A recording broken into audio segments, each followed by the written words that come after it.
So here's how to hide a section on Wix. First up, let's head over to the wix.com website. And as you can see, we're already here.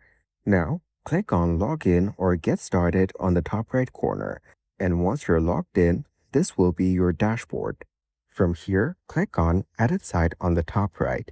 And once you're in the editor page, you will get to see all of these options on the left and top. Click on Dev Mode and then select Turn on Dev Mode. So as you can see, you now get to view your template in Dev Mode. Now, just select whichever part that you want to hide, and then select Hidden or Collapsed under Default Values on the bottom right. After that, click on Save on the top right.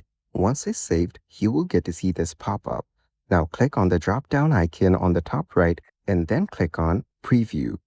And as you can see, you now get to view a live preview of your website.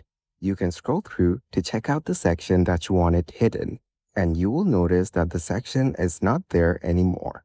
And that is exactly how to hide a section on Wix.